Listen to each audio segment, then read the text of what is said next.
cruel, ¿no? Con niños, por ejemplo, ¿no? Un acto así. O si no, aquí, como esa noticia, no sé si han visto la noticia ayer, por ejemplo, que salió de una señora que era cambista y la habían asesinado, ¿no? En Miraflores, con engaños la llevaron y era gente conocida. Mira, ese tipo de hecho, llevarse a una persona por robar, o sea que se han ganado primero la confianza de la señora, se ha ganado la confianza de la señora, se la han llevado y la han asesinado. Pues. ¿Por cuánto? $40,000. 40,000 le costó la vida a la mujer. Imagínate estas tres personas, bueno, ¿qué será el pensamiento en ese momento de esa gente? ¿No? ¿Acaso se han beneficiado, han vivido? No, ni siquiera porque no ha pasado ni un día y ya todos han sido descubiertos y los han detenido a los tres. Dime, uno se pregunta, ¿será la muerte innecesaria de la persona? ¿Quién ganó? ¿O quiénes perdieron? ¿Quién ganó? Nadie ganó, todos perdieron, todos perdieron. Perdió la señora perdió la vida, bien más preciado, perdió que las personas han perdido su libertad, su familia también va a tener que perder, pues, ¿no? Sus padres, padre de algún hijo, va a estar preso. Entonces esa persona merece la pena de muerte, ¿no? Yo pienso, ¿no? Causan daño solo por dinero. Entonces, esa sería mi idea principal.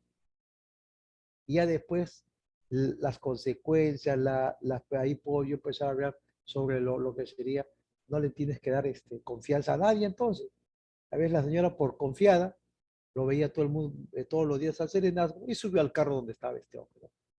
Le ganó la confianza. Una vez que subió al carro, ya le robó. Pues. Entonces, eso conlleva a que pueden haber bastantes ideas, jerarquía de ideas, unas más importantes que otras, pero son todas ideas, ¿no? Entonces, uno, ¿qué es lo que tiene que hacer? Darle jerarquía, darle valor, importancia a estas ideas, ¿no? ¿Existen ideas dentro de un texto? Sí. ¿Cuáles son? Mira, un texto cualquiera. Lo primero que hay en un texto es un tema. ¿Qué es un tema, profesor? O sea, el tema es el asunto que trata el texto. O sea, yo empiezo un texto hablando de algo. Ese hablar de algo, ese asunto que yo trato se llama tema. Correcto. Lo primero que tienes que averiguar es eso. Por ejemplo, estoy hablando sobre qué, profesor. El profesor está hablando sobre la pena de muerte. Muy bien, ese es un tema. El profesor va a hablar hoy día sobre lo que serían las elecciones en el Perú. Ese es un tema. El profesor va a hablar sobre la posibilidad de clasificar al mundial o puede hablar al mundial de fútbol. Ese es un tema. ¿Me entiendes? Entonces, pero va a haber otro que se llama idea principal. La idea principal viene a ser el asunto, el mensaje, lo que se dice de ese tema. ¿Me entiendes? Eso sería la idea principal.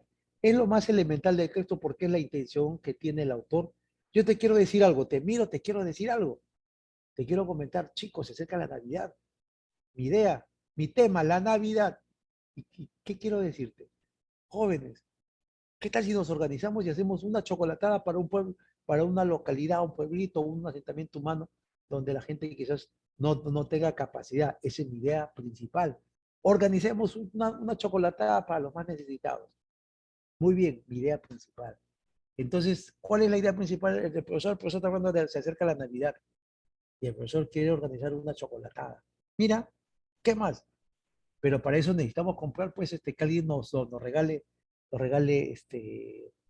insumos, ¿no? Leche, azúcar, chocolate y panetones, ¿no? Para una chocolatada. ¿Usted qué dice? Profe, también hay que comprar este vaso. Ah, esos vasos descartables. ¿Qué más? Profe, ¿y quién va a hacer la chocolatada? Vamos a ver quién hace la chocolatada. Ya una señora de un lugar, se llama un comedor popular, ¿qué tal si lo hacemos ahí? ¿Qué más, chicos? Profe, hay que organizar. Alguien que tiene que ir disfrazado de Papá Noel. Ya el profe se va a disfrazar de Papá Noel para ir a la chocolatada. Muy bien, ¿qué más, jóvenes?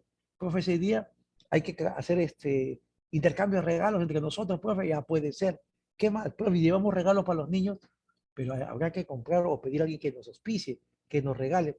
¿Qué tal si vamos a pedir a todos los lugares de un mercado, a todos los puestos, que nos regalen algo? Sí, para los niños. Causa común, ¿no? No es para nosotros, sino es para los demás. Muy bien, mira, todo lo que he mencionado es un texto. Tiene un tema. ¿Cuál es? La Navidad. ¿Y qué dice el profesor acerca de la Navidad? Que organicemos una chocolatada. Esa es su idea principal. Y después lo demás, que cómo se hace, qué necesitamos, qué va a ser ese día, todo lo demás son las ideas secundarias. Aquellas ideas secundarias son aquellas que interpretan, manifiestan, detallan, explican qué será una idea principal. ¿Me entiendes? Le dan vida a la idea principal. Pero todo gira en torno a qué. Esa es la primera idea. La primera idea que la de mayor jerarquía, todo incluye, todo resume en el tema. Ya no te olvides. Mira la idea principal o idea central. Entonces, idea principal contiene el mensaje que se quiere transmitir al lector, o sea, la intención que tiene el emisor, el autor, ¿no? ¿Qué más? Entonces, pero para hallar, dice la idea principal, tenemos que hallar el tema central, ¿no? Idea principal, mira, tema central. Dice que el tema central es aquello de lo que se habla en el texto, que se puede expresar mediante un término o una frase nominal. Ejemplo, la minería informal, la física cuántica. ¿De qué o de quién se habla en el texto? Ese es el tema asunto del que trata el texto que tú ves acá, ¿no? ¿Sí? Acá está. Mira, este texto que está acá tiene un tema central. ¿De qué trata el texto?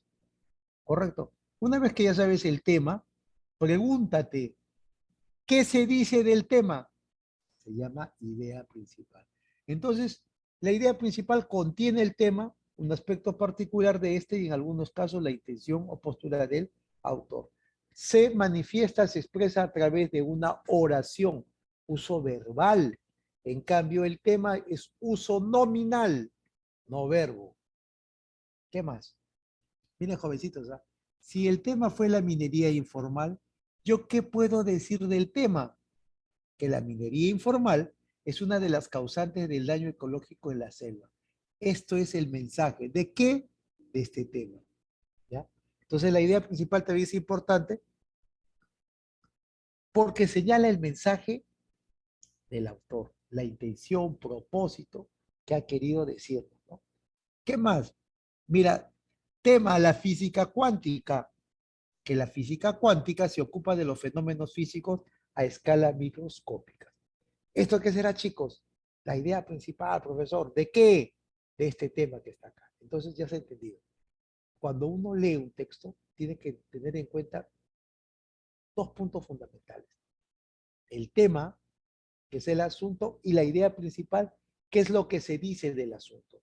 Oye, sabiendo estas dos ideas, tú ya sabes el contenido del texto. ¿Por qué, profesor? Ya has comprendido el texto. ¿Por qué? ¿Sabes por qué? Porque las ideas secundarias, ves acá, es como un pulpo, ¿no? La idea principal es la cabeza y todo aquello que deriva de ella son las ideas secundarias.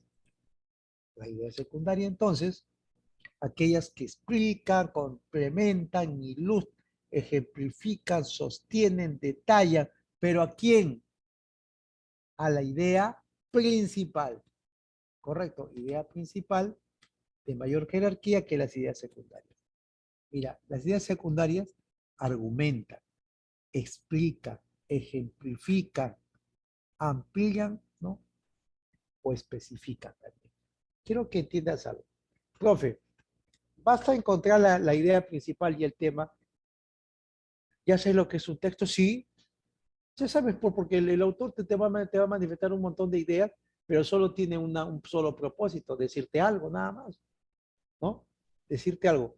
Presénteme sus tareas jóvenes. Y diría, ¿qué cosa? Miren, presénteme las tareas jóvenes. Pues me está pidiendo algo, profe. Quiere que le presente las tareas. Tema del texto, tareas. Idea principal, quiere que le presente las tareas. Que deben tener marco, que deben tener margen, que debe estar usado con tal o cual tinta de lapicero, que no quiere que esté con enmendaduras ni borrones, no leaky paper, letra tiene que ser cursiva o ligada, no quiere letra imprenta. Ya, esos son qué cosas, datos secundarios, ¿sí? Esos datos secundarios detallan qué cosa, que va a revisar el cuaderno. ¿Qué más? ¿Existen niveles de comprensión lectora? Sí, pues existen niveles. ¿Cuáles son, profesor? Los niveles jóvenes son varios, ¿ya? 5, 6. En el colegio vamos a establecer 4 niveles, ¿ya? 4 niveles, ¿ya? En el, ¿ya? Este, en el examen de admisión de las universidades, pues se me vino la idea por un instante, ¿ya? En el examen de admisión de las universidades, te toman 3 nomás, 3. ¿Cuáles son esas 3, profesor? Te toman solamente lo que sería, mira, el nivel literal, inferencial y el crítico.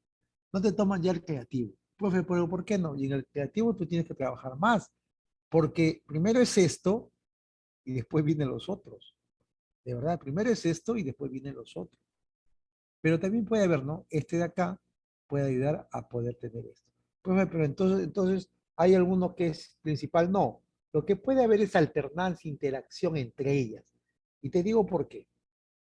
Mira, por ejemplo, literal, la comprensión literal es cuando tú lees un texto y todo lo que tú lees está ahí, pues, ¿no? Mira, dice, son los grados en que se clasifican los diferentes procesos de comprensión de un texto, partiendo desde lo más simple hasta lo más complejo.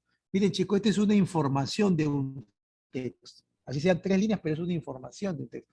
Estas ideas que están de forma directas, expresas, literales, acá en el texto, que tú lo ves, son ideas o sea, que expresan, pues, ¿no? Que está ahí directo. Entonces, esto de acá es literal, es una comprensión literal. Entonces, cuando yo resuelvo, cuando hago una comprensión, hago la pregunta de lo que está acá, ¿correcto? De lo que está acá, es literal. Empiezo a hablar yo, por ejemplo, mi texto dice, el profesor menciona sobre lo que sería a ver, ¿qué podemos hablar? Ya, la guerra con Chile. La guerra con Chile se desarrolló en abril de 1879, 5 de abril, si no mal recuerdo.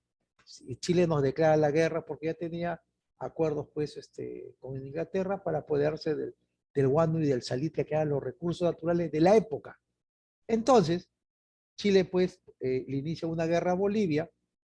Chile sabía que Bolivia tenía un trato, un pacto entre Perú y Bolivia de apoyo ante una posible agresión de otro país. Entonces Chile le declara la guerra a Bolivia y luego le dice al Perú, ya pues, ¿cuál es tu posición?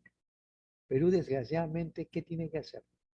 Tenía un pacto con Bolivia, tiene que respetar el pacto. Entonces Chile, ¿qué hace? Le declara la guerra al Perú. Ah, o sea, tú no te pronuncias, te declaro la guerra 5 de abril de 1879. Y empieza la guerra con Chile. Muy bien, eso es literal. ¿Por qué, profesor? Porque la pregunta sería literal, ¿ah? Ya te has escuchado la guerra con Chile y todas esas cosas. Y te pregunta, ¿cuándo nos declara la guerra Chile? ¿Qué decía el texto? El 5 de abril de 1879. Chicos, la idea está en el texto, directa. ¿Qué hacemos? Solamente seleccionamos, marcamos y utilizamos esa información. Segunda comprensión, la inferencial. La inferencial. La inferencial es acá, es hacerte pensar, reflexionar, cavilar, conjeturar, presumir. ¿Qué cosa, profesor? Me dices, imagínate, ¿por qué perdimos esa guerra con Chile? Ahí recién te vas a poner a pensar, ¿por qué perdimos? ¿Nos faltó unidad? ¿Nos faltó tecnología, armamentos? ¿Nos faltó que los gobernantes de aquella época no sean corruptos? Porque recordarás la historia, dice que Manuel Ignacio Prado tuvo la guerra, pues él asume, él era presidente en la guerra con Chile. ¿Qué hace? La historia lo señala, empieza ante el pedido del ejército de comprar armamentos, él recauda todo el dinero de todo el Perú, la gente, todo el mundo puso pues para que él vaya a comprarse a Francia, se fue a comprar barcos, se fue a comprar en ese tiempo habían los blindados, se fue a comprar artillería, municiones para la guerra, para irnos a luchar contra Chile. Se fue a Francia con todo ese dinero. Hasta ahora lo seguimos esperando. Nunca más volvió, ¿no? La historia dice que no volvió, pues se quedó con todo ese dinero, ¿no? Muy bien, eso es inferencial, porque estás, ¿qué cosa estás pensando? acá ya no es sacar una información directa, sino acá es tratar de expresar una información, pero en base a las informaciones que tú tienes. Eso se llama inferencial. Lo otro es crítico, es, ves una idea, por ejemplo, en alguno tal me dice profesor, por ejemplo, me dice, su postura de él es que la corrupción nunca va a acabar en el Perú, eso nunca va a acabar. Y él dice, ¿por qué? Porque estamos hace más de 200 años, somos independientes y siempre ha habido corrupción, hasta el extremo que el propio Bolívar, Simón Bolívar, 1825-26, saca, pues cuando estaba dentro del protectorado de él, saca una ley en contra de los corruptos, que deben morir los corruptos. Imagínate que en ese tiempo se saca una ley que hasta ahora estaría vigente.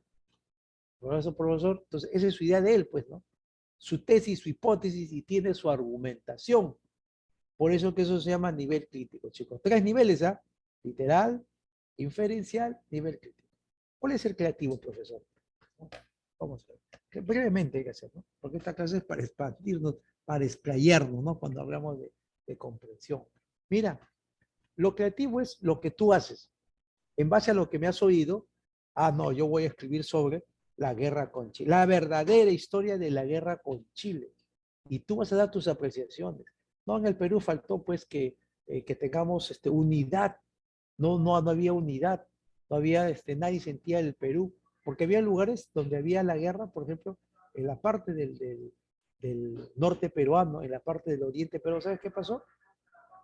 Loreto, Iquitos, toda esa parte ahí, ellos no vivieron la guerra.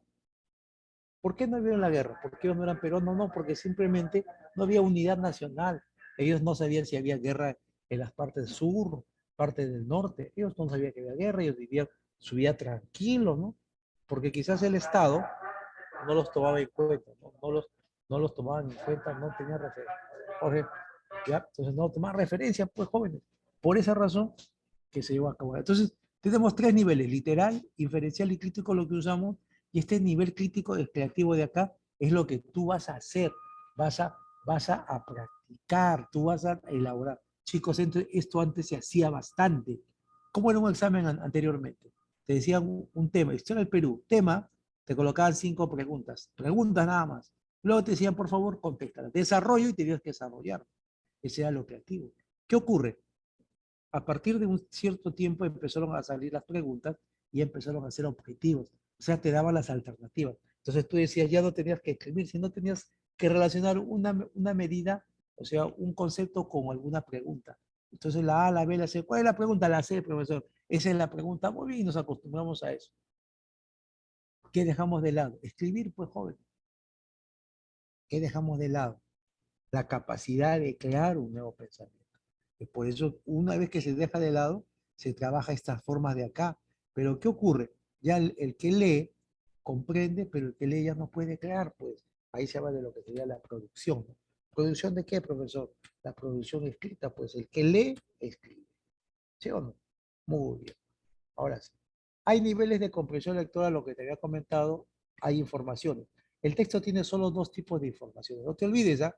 La información explícita, lo que es directa, lo que está en el texto, ¿no? Y luego viene lo que es la información implícita, que esta información implícita conlleva que a tener una idea, pero que esta idea me va a dar otra idea, pero eso es en base a mi criterio, al pensamiento que yo voy a empezar a tratar, ¿no?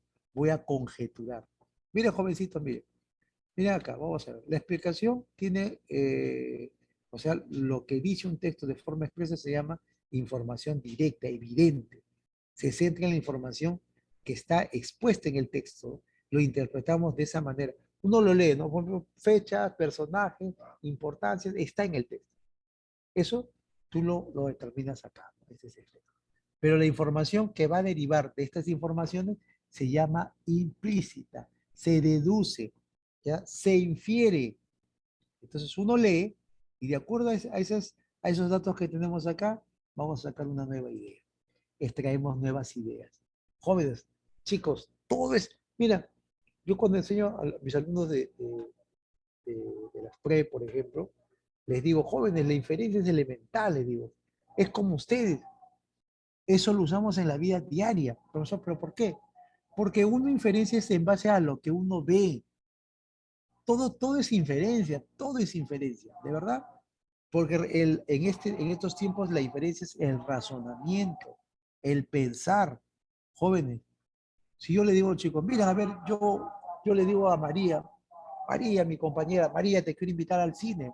María, te invito. Vamos al cine el viernes. ¿Qué te parece? Vamos el viernes. Yo te invito. Encima, tu pollito te voy a invitar. María me dice, ¿sabes qué? El viernes no puedo. Tengo clases. Tengo clases. Ya, hombre. María, ¿y el sábado qué te parece? Sábado. Y el sábado, espera, no. Mi abuelita llega el sábado, tengo que estar con ella. Ya. El domingo te invito. A ti y a tu abuelita. El domingo. Oye, el domingo. O no, tengo tarea para el lunes, pues tengo que avanzar el lunes. Ay, ay, ay, ay. Y el otro viernes, ¿qué tal si vamos el otro viernes? El otro viernes, uy, no, tengo que irme de viaje con mi mamá. Y el sábado, sigo de viaje. Y el domingo, quizás. Y el otro sábado, ¿qué tal? Ya con casi un mes de anticipación. ¿Qué tal? El otro sábado, uy, no sabes. Tengo que ir a visitar a mi prima que está enferma, que acaba un mes todavía. ¿No te das cuenta? Eso es una información, ¿sí? Es una información. ¿Qué te das cuenta de eso? Todo el mundo dirá, oye, pobre Juan, está que le invite, no se da cuenta, dice, ¿qué pasa? ¿No deduce? ¿Cuál es la respuesta? La diferencia es que María no quiere salir contigo, ¿no entiendes eso? Eso se inferencia, chicos. Deduces informaciones que están de forma implícita, pero a través de qué? De informaciones que están expresas. Esas son evidencias. Tú ves una evidencia, entonces yo tengo que ver las evidencias, ¿no? ¿Te das cuenta, no? Si hoy día el cielo está así todo opaco, todo así nublado, y sentí un poco de frío, mañana amanece igual, pasó, entonces, ¿qué voy a decir? Ah, no, la otra semana seguirá igual, pues no, yo ya tengo que empezar a deducir que se acerca el invierno, puedo decir, no, profe, pero falta, estamos en verano, qué raro ha cambiado el clima, ¿no? Tú deduces información, ¿ya, chicos? Entonces, el nivel crítico, por ejemplo, hablaba sobre lo que sería emisiones de juicio. Tú tienes una postura, tienes una idea de algo y tienes también tu sustentación, ¿no? ¿Cuál es la sustentación? Es el argumento con que es valedero. Puede ser verdad o puede ser mentira, ¿no? Pero esa es tu apreciación. Nosotros vemos esa apreciación, nivel crítico valorativo. Y el nivel creativo, lo que te decía, ¿no? Elaboración de nuevos textos a partir de una lectura, ¿no? Pero esa es la apreciación. Y ojo que eso ya se está dando. Por ejemplo, en la Cayetano Heredia, la universidad, por ejemplo, los alumnos del quinto talento, ¿sabes qué hacen? ¿No? Te comento el examen. El alumno va, te dan unas hojas y de ahí te dan un texto donde habla, por ejemplo, hablemos sobre, a ver, ¿qué podemos hablar, chicos? A ver. Ya, la minería que hemos hablado, la minería ilegal, que la minería ilegal es tal o cual cosa. Te señala que ese texto, ¿no? Y luego te dice, alumno, redacte usted un ensayo sobre la minería ilegal. Desde su perspectiva suya, te dice. Ahí tienes que redactar una conceptualización, una definición, características, clasificación, proyección, una conclusión y el orden que tienes que seguir a ese texto. Muchos alumnos fracasan en esa parte. Imagínate que jalan solo por no escribir adecuadamente, imagínate. No, no tiene coherencia, no, no tiene relación. Esta repite lo mismo, dice lo mismo en todo el texto, no dice nada diferente. Mira, ¿no? Entonces, eso hay que ver, chicos. Muy bien, los ensayos, hey, mira, te contaré así brevemente. Si tú tienes que saber, entonces, en segundo año tienes que aprender a futuro. Miren, las universidades lo primero que se te piden son las tesis. Toda universidad pide tesis, ¿no? Cuando tú terminas, es como un trabajo que te deja tesis, ¿ya? Eso es parte de tu carrera universitaria. Oye, ahora las universidades, las tesis, de 30 alumnos, 15 hacen sus tesis. Los otros 15 mandan a hacer las tesis. Es más, ahora creo que ahora ya hasta ha disminuido, ¿no? Ahora creo que ahora son 8 más que hacen tesis y los otros 22 mandan a hacer las tesis. ¿Por qué entonces? ¿Te das cuenta? No hay pues esa capacidad creativa. Todo el mundo hace las tesis, incluso una tesis se reparten entre 2, 3 alumnos. ¿Ya? Ahora es permitido eso. ¿Qué ocurre? No tenemos poder creativo. Eso es porque no hay lectura, pues, chicos. ¿Ya? Vamos a leer este texto de examen de admisión, ¿ya? Rápidamente, yo lo leo y y respondemos todo. El sentido del humor es el término medio entre la frivolidad, para la cual casi nada tiene sentido, y la seriedad, para lo que todo tiene sentido. El frívolo se ríe de todo, es insípido y molesto, y con frecuencia no se preocupa por evitar herir a otros con su humor. El serio cree que nadie ni nadie debe ser objeto de burla, nunca tiene algo gracioso para decir y se incomoda si se burlan de él. El humor revela así la frivolidad de lo serio y la seriedad de lo frívolo. Se trata de una virtud social. Podemos estar tristes en soledad, pero para reírnos necesitamos la presencia de otras personas. Muy bien. Entonces, ¿de qué estamos hablando acá? ¿De qué estamos hablando en este texto? Mira, primero esto yo lo voy a hacer, ¿ya? Estamos hablando del sentido del humor. Ese es el tema. ¿Y qué se dice del sentido del humor? ¿Qué característica tiene una persona frívola? Se dice que el frívolo se ríe de todo y con frecuencia hiere con su humor, ¿no? Esto es literal. ¿Por qué, profesor, literal? Porque está acá en el texto, pues. ¿Qué dice acá? El frívolo se ríe de todo y es molesto, ¿no? ¿Ya ves? ¿Ves? Sentido del humor, profesor, está acá. Literal. Y mira cómo es uno inferencial. Se deduce del texto que el frívolo carece de qué. A ver, ¿qué puedes pensar tú del frívolo? Que es una buena persona, que este frívolo carece, no tiene empatía hacia los demás. Y puedo diferenciar que este texto es de naturaleza argumentativa, narrativa. No, profesor, es expositiva. ¿Correcto? Expositiva, ¿ya? Muy bien. Entonces, ahora sí, vamos a pasar directo al texto número 1. Ya sabes que ahora quiero que tú practiques tu lectura. Bien, hoy día vamos a leer todo. ¿Leen los que tienen la cámara apagada? Sí, puede ser o no. Puede ser, ¿no? Ya vamos a ver. ¿Qué tal si empezamos con, lo bueno que son pocos textos, ¿no? A ver, que nos ayude el día de hoy, Carlos Bazán. Carlos, buenos días, Carlos. Texto uno, léete, por favor.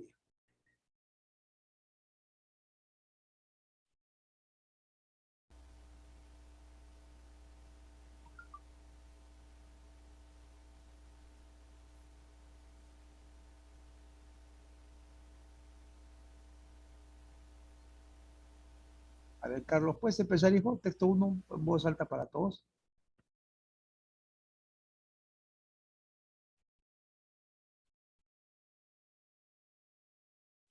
A ver, Carlos, un poco de aire y lee, ¿no? Con tranquilidad, hijo. Tranquilo, nadie está mirando, no está ni cámara, nada.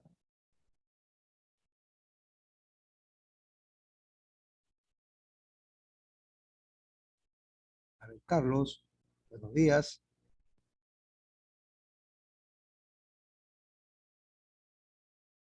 Para incentivar la lectura, vamos a hacer que una alumna lo lea. ¿Está bien? Vamos a ver. Las chicas sí son, ¿no? Las chicas son de arranque, profesor, yo lo leo. Imagínate que te va a llegar el día en que tengas que leer, ¿no? Frente a un público y si no estás preparado, pero si empiezas desde ahora, vas a ver cuando llegue el momento, tú vas a estar la mano, profesor, yo lo leo. Así, ¿no? ¿Sí o no? Ah, o sea, vamos a decirle a ver que nos ayude esta semana. Marcia, Marcia, hija, buenos días. Para que nos ayudes a leer el texto uno.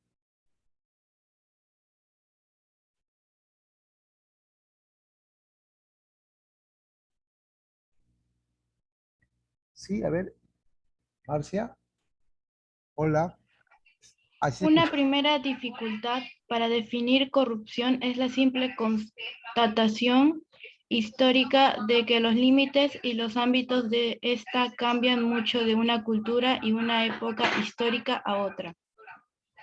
¿Significa esto acaso que el concepto de corrupción es absolutamente relativo? Claramente no. Ciertas manifestaciones estándares de corrupción han sido rechazadas en culturas muy disímiles. Robar dinero público en beneficio personal, por ejemplo, ha sido considerado un crimen desde tiempos de Platón. Sin embargo, lo que se entiende por corrupción cambia. De hecho, muchos de los que han sido acusados de corrupción Se defienden diciendo que ellos simplemente hicieron lo que en otro tiempo todo el mundo hacía y toleraba como normal. Los países experimentan periódicamente, no sin tensiones y cierto grado de sorpresa, cambios más o menos radicales respecto de lo que consideran aceptable o tolerable en materia de ética pública. Es cierto que existen ciertas conductas que universal e históricamente han sido rechazadas por corruptas. No obstante, es considerable el número de situaciones cuya frontera de licitud ética cambia no solo de cultura en cultura, sino también de tiempo en tiempo. Nuevos delitos de algunos países, como el tráfico de influencias o la recepción por parte de funcionarios públicos de regalos particulares, son todavía práctica normal en muchos otros. Muy bien, Marcia, lo has hecho muy bien, lees muy bien. Muy bien, entonces todo habla sobre la corrupción, ¿sí o no? Que la corrupción en el tiempo, que la corrupción cambia, que robar dinero público en beneficio personal siempre ha sido considerado un crimen desde los tiempos de Platón, ¿no? Pero ¿qué dice? Sin embargo, lo que se entiende por corrupción cambia, porque de hecho van a haber algunos grupos, eh, como dice, países, sociedades, que van a considerar algunas cosas como corrupción y algunas no, ¿no? Es cierto que existen conductas universales históricas, pero de alguna manera este hecho de asumir la corrupción cambia, ¿no? Muy bien, vamos a ver acá el siguiente. ¿Cuál es el tema central del texto? ¿De qué se está hablando en el texto? Aspectos que determinan los actos de corrupción, la variación cultural del concepto de corrupción, las formas ocultas de la corrupción en el mundo. También nos dice el robo como un caso acertado de corrupción. ¿Qué más nos dice? El enfoque histórico de las formas de corrupción, ¿no? Entonces, directamente el texto que habla sobre la corrupción trata pues sobre lo que sería miren, muy bien, Mariciel, lo que sería la variación cultural de lo que sería la corrupción, ¿no? Cambia, ¿no? El pensamiento cambia, ¿no? Dos dice, elija la idea principal que desarrolla el texto. Muy bien. Génesis, todos los sellos. Ah, ya, no te preocupes, Carlos. Ya está. Listo. Entonces dice, elige la idea principal que desarrolla el texto. ¿Cuál será entonces? Dice que hay tráfico de influencias, la corrupción es relativa, ¿será? ¿Qué más dice? Dice, hay casos de corrupción que forman patrones temporales. El concepto de corrupción varía según la cultura y el tiempo. Esta puede ser, ¿no? La cultura, o sea, la cultura de cada lugar varía, pues, en base cómo unos conceptualizan este hecho, ¿no? Entonces, la D sería la respuesta. Vamos por la siguiente, chicos. Dice, 3. Resulta incompatible respecto de cómo se redefine el concepto de corrupción, afirmar que, en este caso, cuando queremos, como dice, redefinir este concepto, sería incompatible decir, por ejemplo, que involucra la comisión del delito, un acto corrupto puede ser dejado de lado, este ha permanecido, por ejemplo. ¿Tú crees que sea real eso de que la corrupción permaneció inalterable en la antigüedad o no? Desde la antigüedad hasta nuestros días, ¿qué piensas? No, no. Claro.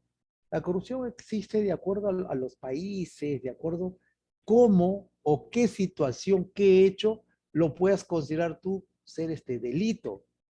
Porque para algunas sociedades determinados, por ejemplo, el del matrimonio, ¿no? Por ejemplo, los asiáticos, parte de lo que es de los árabes, por ejemplo, parte de los árabes, consideran que el hombre se pueda casar varias veces, tener 6, 7 esposas y todos vivir juntos con él y ser permitido, ¿no?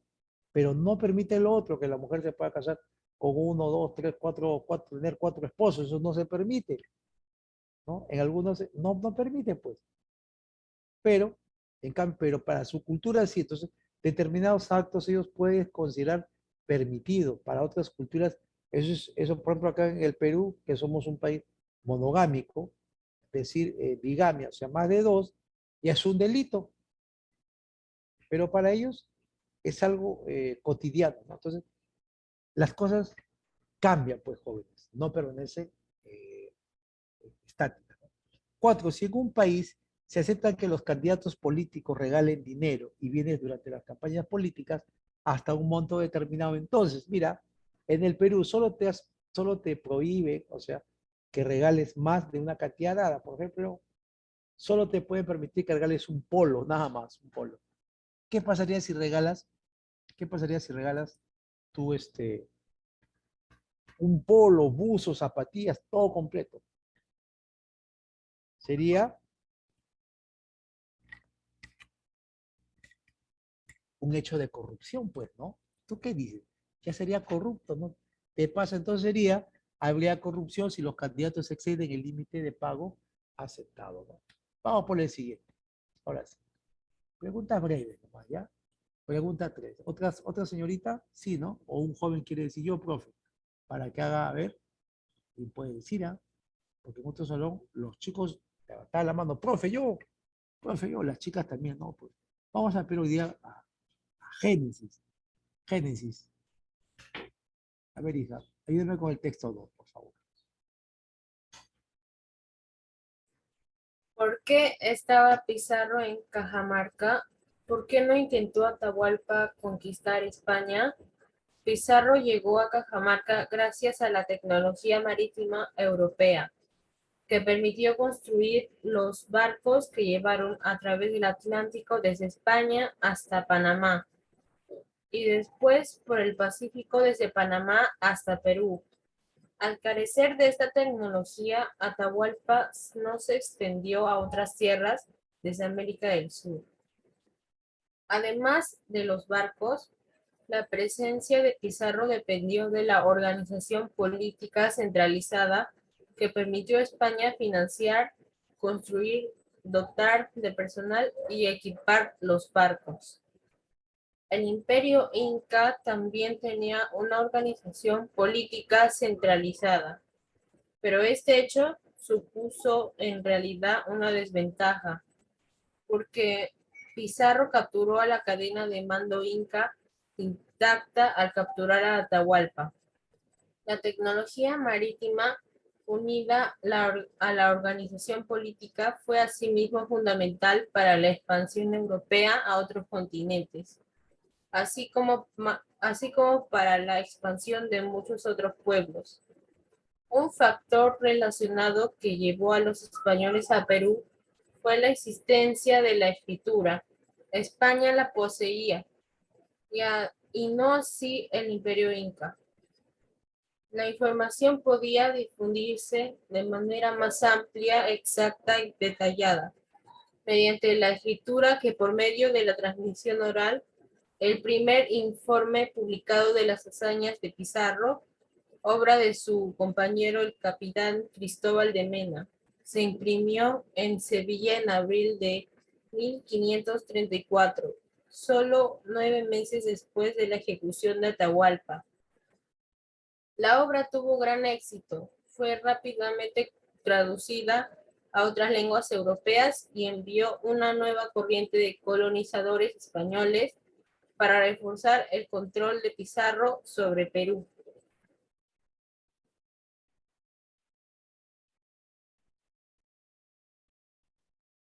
¿Por qué cayó Atahualpa en la trampa?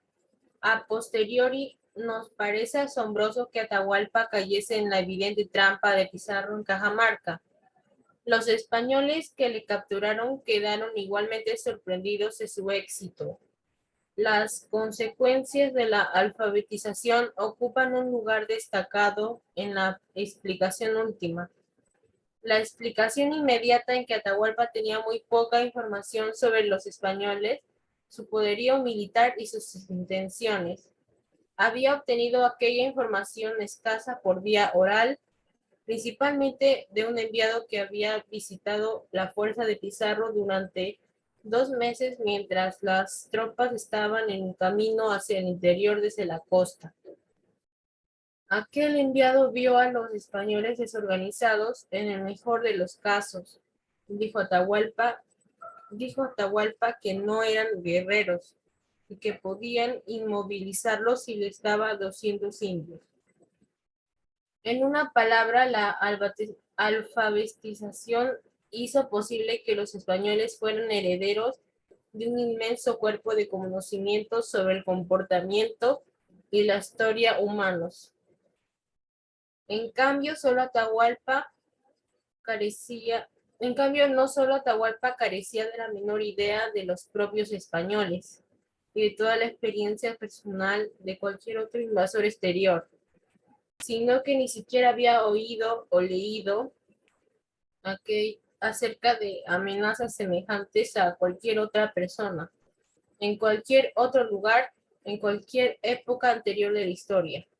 Aquella diferencia de experiencias alentó a Pizarro a atender su trampa y a Atahualpa a caer en ella. Muy bien, acá dice, muchísimas gracias, hija, lo lees muy bien. Muy bien, jovencitos, entonces sabemos que este texto habla sobre lo que en realidad fue el imperio incaico, ¿no? Imagínense, siempre se dice, ¿por qué un imperio tan vasto como el nuestro, 7 millones de habitantes, cayó pues en poder de unos conquistadores españoles, 300 para ser exactos, ¿no? Porque en realidad primó pues la educación, primó el concepto de escribir, ¿no? El de saber, el de mandar información adecuada. Atahualpa recibió una mala información cuando mandó a averiguar, pero tampoco por el mismo hecho de la ignorancia que se veía pues en el Inca. En cambio, los españoles venían ya con una visión, con una información más detallada del Perú, sabían todo. En cambio, Atahualpa ni siquiera sabía de los reinos que existían más adelante de sus tribus, pequeñas tribus quizás, donde ellos eran dominantes, pues no se sentían poderosos. Pero nadie conocía pues el imperio que había después del océano, ¿no?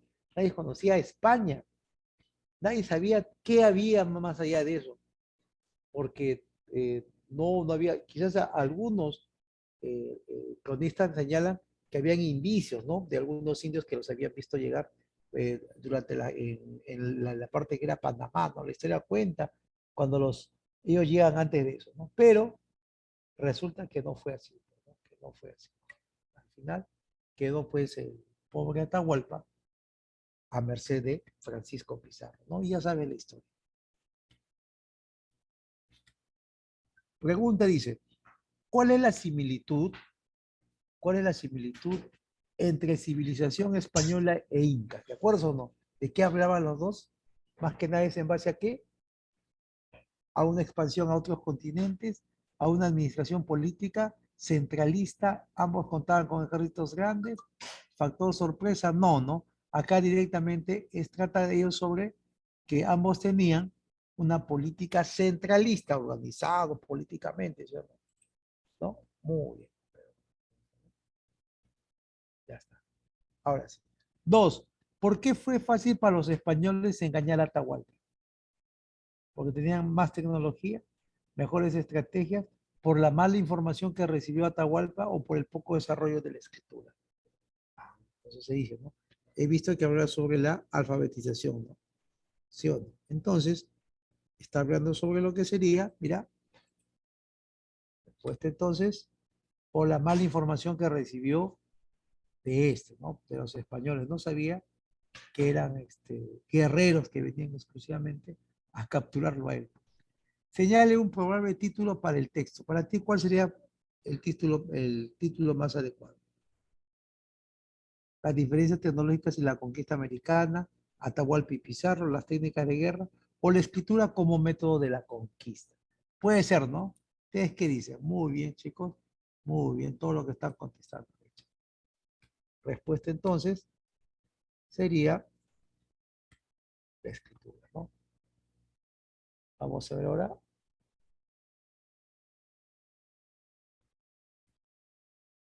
¿Cuál es la función de la historia acerca del enviado de Atahualpa para espiar? Atahualpa mantenía también sus espías, pues, pero estos pocos espías no sabían nada. Tú sabías, en parte de la historia cuenta, uno de los cronistas, dice que cuando vienen los barcos de españoles, están pues navegando cerca de las desembocaduras de los ríos, pues que dan al mar, ¿no?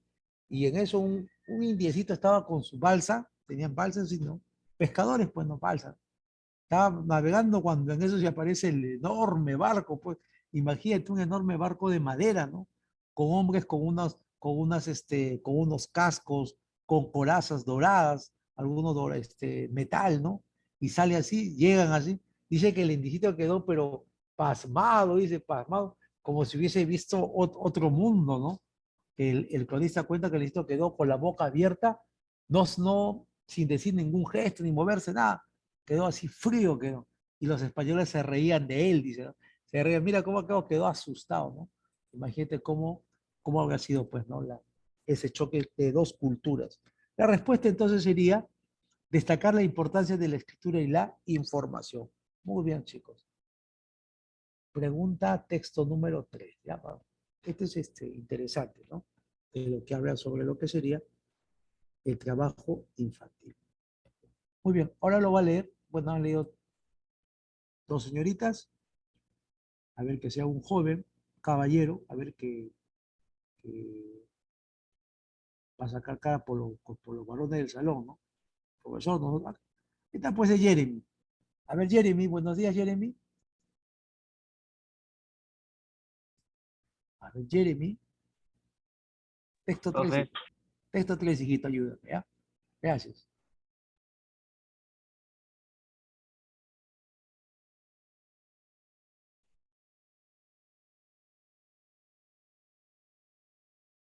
Para que lo leas, hijo.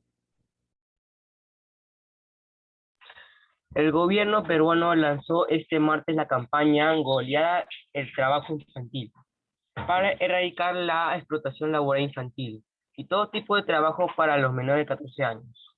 La edad mínima para empezar a trabajar en Perú con el permiso oficial. El presidente del Perú, Ollanta Humala, y varios ministros de Estado acudieron al lanzamiento de la campaña en el Estado Nacional de Lima, donde varias figuras locales marcaron una goleada simbólica a la explotación laboral infantil, con ocasión el próximo jueves, el Día Mundial contra el Trabajo Infantil.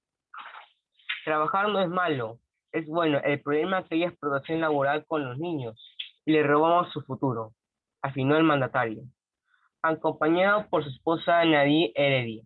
En Perú, los menores de edad entre los 14 y 17 años pueden solicitar una autorización para trabajar, pero estos permisos solo ascendieron entre 480 en 2012, en acuerdo al Ministerio del Trabajo. Sin embargo, la Defensoría del Pueblo denunció alrededor de 800 niños de menores de 12 años trabajaban en 12 municipales provinciales del país, en tareas peligrosas como el obrero, vigilante, reciclador y mototaxista. Entre otras, de acuerdo a la cifra de la Organización Internacional del Trabajo, OIT, uno de cada 4 niños trabaja en el Perú, lo que equivale a 1,6 millones de menores.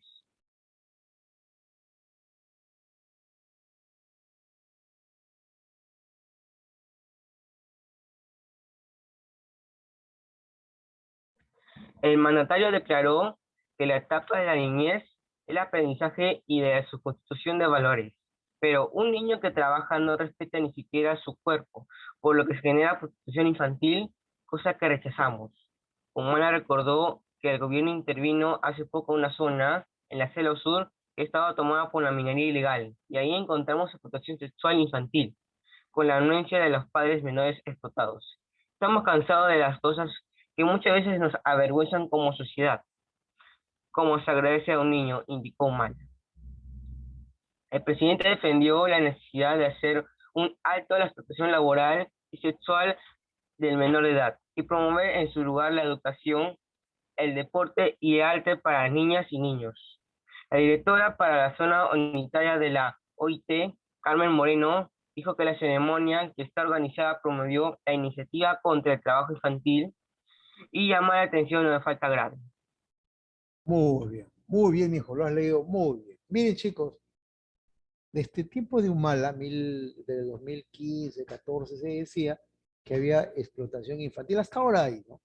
El trabajar de un niño no es malo, el trabajar no es malo. Lo malo es el que a veces, al margen del trabajo, solo se dedique como dices, no hay estudio, ¿no? Todo el mundo ha trabajado en niño.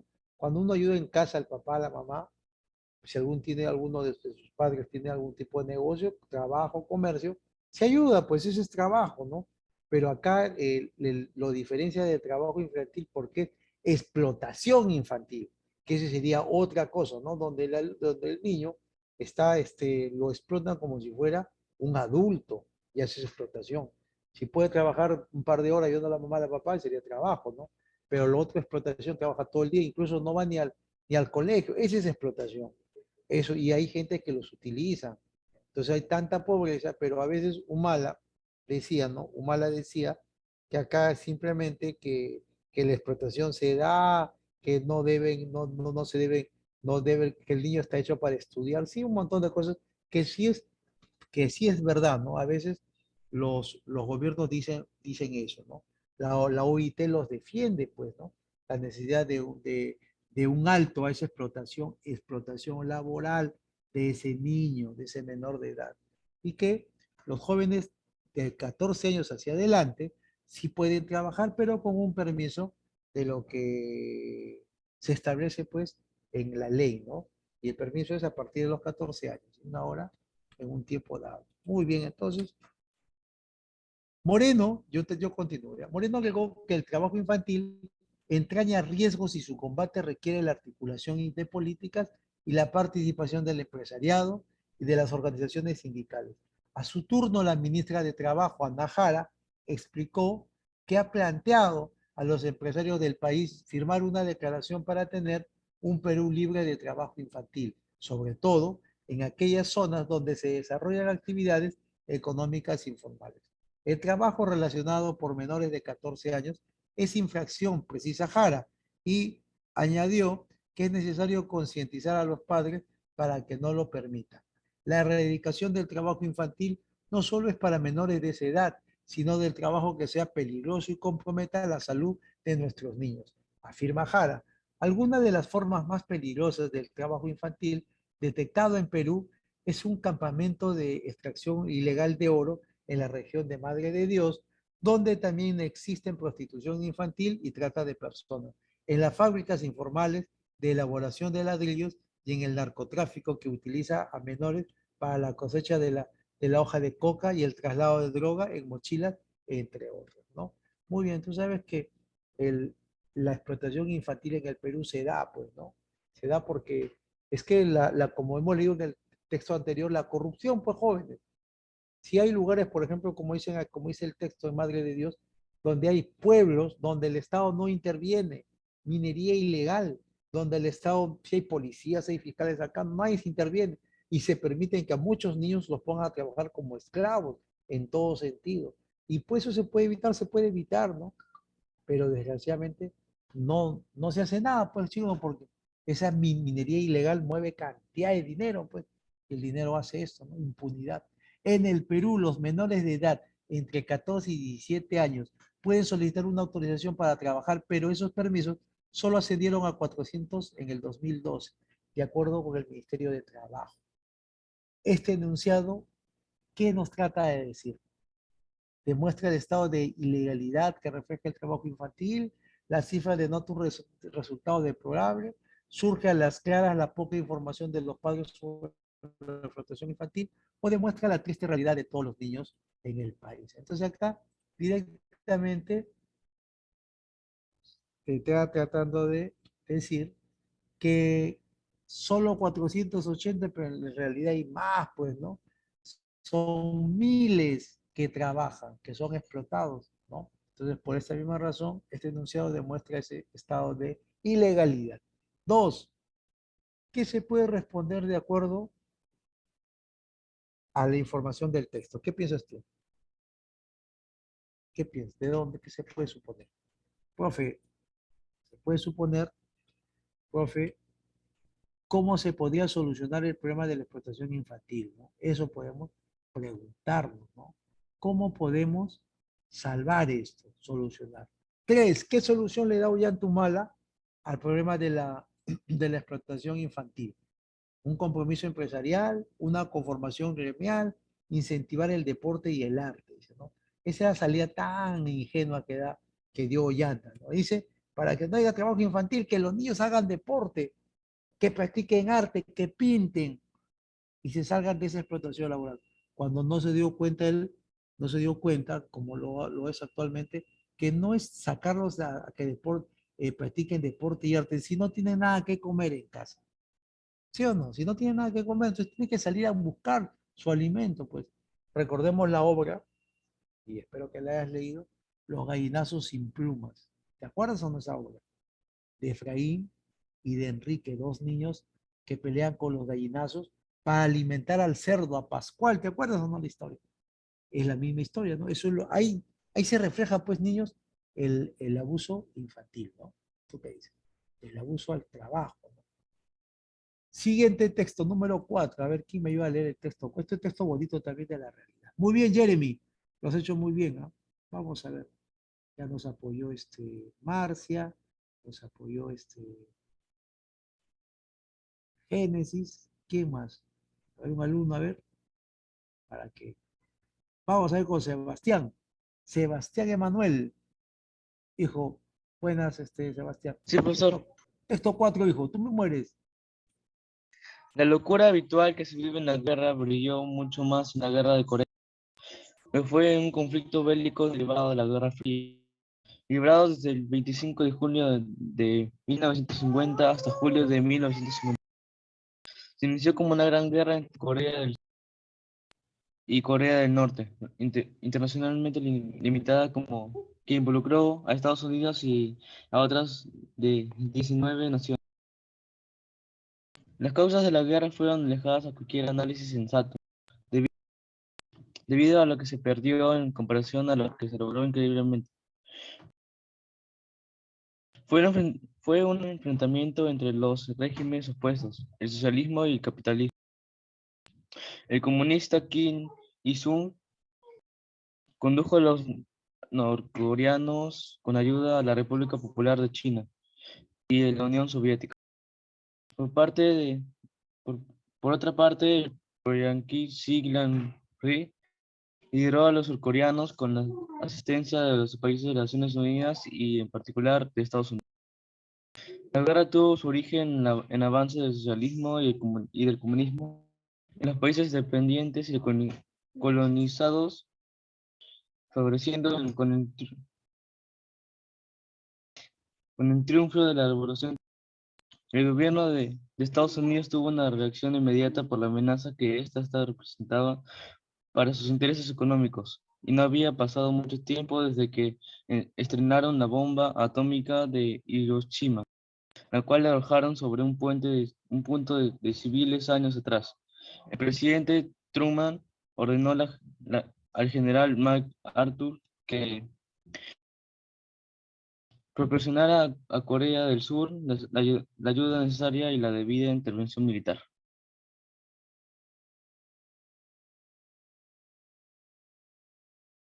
La ONU se metió de inmediato a través del Consejo de Seguridad y aprovechando que el delegado soviético no asistió a la convocatoria, dio su respaldo a los yanquis, quienes actuando bajo la bandera de la ONU dirigieron y costearon económicamente las operaciones de Corea del Sur, en tanto que el gobierno de China Popular intervenía a favor del ejército norcoreano, apoyando a su vez por la Unión Soviética.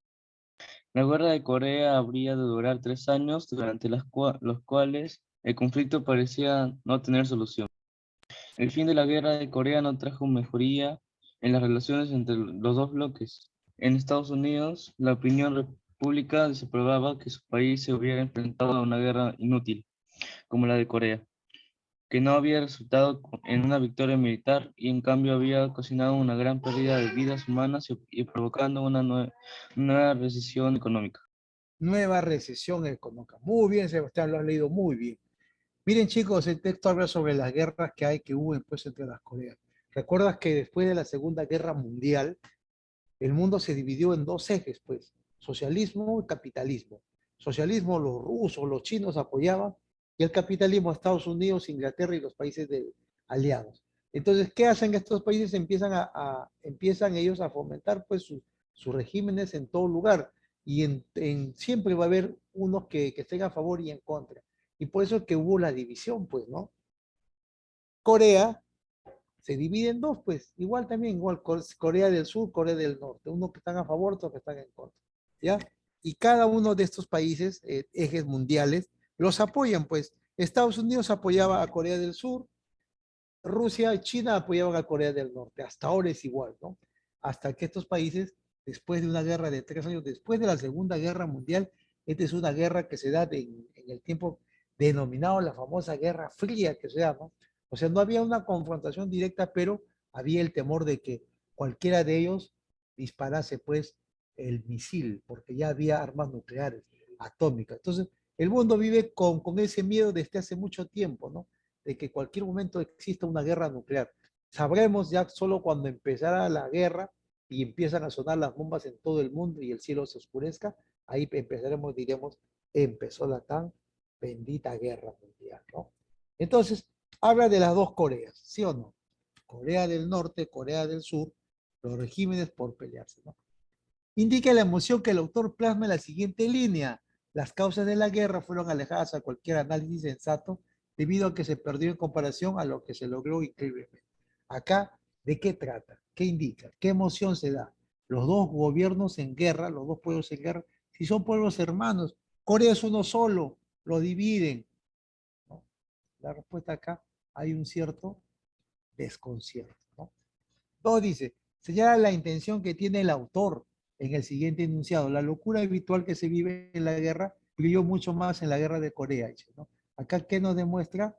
Remarca la absurda situación que reflejan estas guerras, ¿no?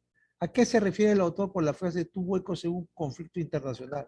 Este conflicto de Corea conllevó a que participen muchos otros estados de forma indirecta. O sea, tuvo una fuerte repercusión en el mundo, ¿no? ¿Sí o no? Siguiente sería 4. ¿Qué sentido tiene la frase? Y no había pasado mucho tiempo desde que estrenaron la bomba atómica en Hiroshima. O sea, esto, a pesar de haber visto, porque fue una matanza, pues, Estados Unidos lanza esa bomba.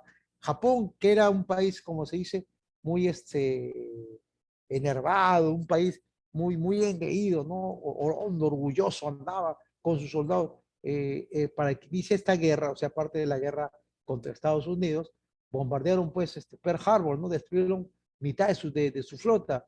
Entonces, ¿qué hace Estados Unidos? Entra en la guerra y después de 2 años, ya el presidente a cargo, ¿qué hace? ¿Sabes qué les manda, chicos? Les manda la bomba nuclear. 2 bombas le mete allá en Hiroshima y Nagasaki. Oye, hoy día cae la bomba, al par de horas, Japón saca su banderita blanca, se rinde, porque le habían matado todo en 2 ciudades. Esto fue una catástrofe, ¿no? Imagínate esa bomba que causó tanto efecto para que Japón se rindiese, ¿no? Pero a pesar de eso, igual se sigue haciendo guerra. Qué indiferencia ante tantas muertes, ¿no? ¿Qué se puede afirmar del texto, chicos? Podemos afirmar que en realidad esta guerra trae consigo, pues, que se involucre a muchos otros países, ¿no? Así es. Muy bien, chicos, lo que están escribiendo en el chat. Muy bien, muy bien. Pasamos por sí. Ya, esto, vamos a ver la hora si alcanzamos a salir. Vamos a ver si lo hacemos, chicos. Esto porque yo lo tengo esto ya en el PPT. Muy bien.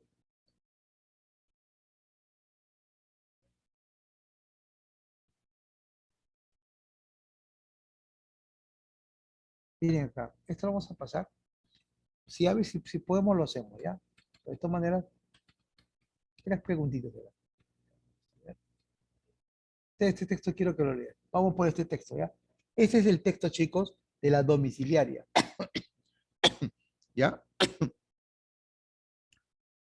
¿Ya? Es el texto de la domiciliaria. ¿Ya? ¿Qué significa acá? Dice, el Día Mundial del Agua se celebra cada 22 de marzo por iniciativa de las Naciones Unidas con el objetivo de llamar la atención sobre la importancia del agua dulce, así como de la gestión sostenida de los recursos acuíferos.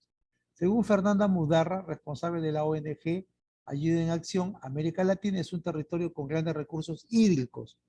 ¿Ya? ¿Qué más? Pero la mala gestión del agua está impidiendo que se abastezcan las necesidades básicas de la población. Pese que, según el Banco Mundial, el 31% de los recursos de agua dulce del mundo se encuentran en América Latina, pero esta riqueza no está bien distribuida y es desperdiciada muchas veces, ¿no? Tomado del Día del Agua, ya está. Te pregunto, ¿de qué está hablando acá? Profe, del Día del Agua. ¿Qué agua? ¿Agua de mar? ¿De qué agua está hablando? Profe, de los recursos acuíferos, del agua. ¿Qué dice, chicos, acá? Del agua dulce, del agua dulce. Que la mayor parte de agua dulce en el mundo está pues acá en América Latina. No sabemos aprovechar ese recurso y lo desperdiciamos, ¿no? Hay una, en Naciones Unidas, leí hace meses, años o quizás años atrás, hay una, pues, un importante estudio que dice que el agua, de acá a 50 años ya no va a haber agua, habrá pero mínimo. Y las guerras ya no van a ser por energía, las guerras en el mundo van a ser por agua, porque el hombre necesita el agua, ¿no? Por eso que están trabajando lo que es quitarle la sal al agua de mar, pero es muy diferente, así le quites el agua de sal al agua de mar, es muy diferente, pues, ¿no? Muy bien, chicos. ¿Cuál es el tema que se aborda en el texto? Vamos. Importancia del agua salada, la escasez de los recursos fluviales, el estudio acuífero de Naciones Unidas, la crisis social de América Latina o la gestión en torno al agua dulce. Respuestas de tu texto. Muy bien, Marcia. A ver, ¿quién más está respondiendo? Muy bien, Becerra, Larico, Génesis, todo lo que está respondiendo en el texto. Entonces, hace mención muy bien de la roca. Muy bien. Todo lo que están respondiendo, chicos. Los que están, Lázaro. Mira, respuesta entonces sería la gestión en torno al agua dulce, ¿no? Este es de la domiciliaria, chicos, domiciliaria, entonces la E. Pregunta número 2 dice, pregunta 2, atento, atento, no te me distraigas, por favor. Dice, resulta incompatible a partir de lo planteado en el texto decir que, ¿cuál es compatible? O sea, una de estas ideas solamente es la acertada, lo demás nada tiene que ver. La agricultura no es la actividad que es falso. El Perú es un país referente en cuanto a administración acuífera, no. La mayor parte de los recursos acuíferos se hallan en América, acuíferos en América, Latinoamérica, dice, ¿no? ¿Qué más? La ONU dice, entonces la ONU considera prescindible la gestión. No, al contrario, necesitamos más agua. Por lo tanto, la respuesta, chicos, sería, mira, la E. La administración de los recursos, o sea, del agua salada, no es muy conveniente. Pues, ¿no? 3 dice, el propósito fundamental del autor es. ¿Cuál es el propósito fundamental del autor? ¿Qué quiere el autor? Señala la importancia del agua salada, la escasez de los recursos fluviales, de prever en un futuro la buena utilización del agua dulce en América Latina, saludar la noble labor que hace la ONG, celebrar en el mundo el Día del Idioma. No, no. El propósito fundamental, ¿qué es, chicos? ¿Qué se busca? ¿Qué se busca? ¿Desperdiciar el agua o no? No, profesor, ¿qué se busca? Se busca, más que nada, cuidar, ¿no? Cuidar el agua. Por lo tanto, prever en un futuro la buena utilización del agua, ¿no? Muy bien, chicos. Ya está. Todavía nos faltan unos minutos más acá. Te voy a indicar acá este texto. Este texto acá, chicos, habla sobre lo que sería que en 1914 un niño llamado José María Arguedas, su padre se decide casar con una señora, ¿no? Él era huérfano, la mamá muere, son 2 hermanitos, su papá se casa con una mujer que vive, pues que era una hacendada, que tenía también sus tierras en Ayacucho, fue en Anahuayana. La cosa es que él llega allá, pero como era un abogado conocido, ¿no? Deja a sus hijos con la nueva esposa y se va pues a trabajar, ¿no? Que va a Lima, va al Cusco. Entonces, en ese tiempo que él está, a estos niños, la madre, la madrastra, los trata mal, pues. Ella tiene, la madrastra es de ese comportamiento de esos terratenientes que eran abusivos, ¿no? Eran abusivos. Y al pobre niño, a José María, lo trata como si fuera un indiecito más de lo que ella tenía como sirviente, ¿no? Los pongos. Pero José María Arguedas, ¿qué hace? Cuando vive con los pongos aprende el quechua, aprende a vivir con ellos. Y por primera vez, dice, se siente que alguien lo quiere. Los indios le dan calor a este niño, ¿no? Y él quiere, por eso que aprende el quechua, se hace un hombre que lucha por la reivindicación del indio, ¿no? Así dice la historia del texto. Fundamentalmente, el autor trata de resaltar qué cosa, resaltar la relevancia que tuvo la cercanía con los indios en su vida, Y a partir de ahí, sus obras, por eso fue uno de los indigenistas más reconocidos en nuestro país, ¿no? La expresión verdad, verdadero infierno era porque vivía con la madrastra, ¿no? O sea, era un padecimiento experimentado por Arguedas, ¿no? La madrastra mucho lo maltrataba. 3. Es incompatible con lo sostenido en el texto afirmar acá, por ejemplo, acá decir que la actitud de la madrastra distaba mucho al contrario, ella era como un terrateniente, abusivo, explotador, maltratador, ¿no? Injusto, arbitrario. 4. ¿Es posible inferir del texto que el comportamiento machista de la madrastra también se reflejó en sus hijos? Sí, pues, porque sus hijos también cometían, sus hijos de ella, no de el papá de Arguedas, se casó con esta mujer, ¿no? De Arguedas tenía él y su hermano, 6 años él, su hermano tendría 8, 9 años, 12 años mayor. Al final la historia cuenta, y el mismo Arguedas lo cuenta en su libro, en su autobiografía, y una de sus obras, Los ríos profundos, habla del niño Ernesto, lo que él sería, ¿no? La respuesta entonces, chicos, sería acá, mira, imitado por sus hijos. Y 5 dice, si la madrastra de Arguedas no lo hubiera castigado enviándolo a vivir con los indios, quizás él no hubiese conocido la real vida, la injusta vida del indio, ¿no? Y no hubiera sido él uno de los pioneros, ¿no? En la lucha contra la injusticia del indio peruano, ¿no? ¿Sí o no? Ya está. Correcto, chicos. Muy bien. Entonces avanzamos la parte de acá, Día Mundial del Agua. Ya está, listo. Salimos entonces. Vamos a intranet, nivelen su intranet, por favor. Nivelen su intranet.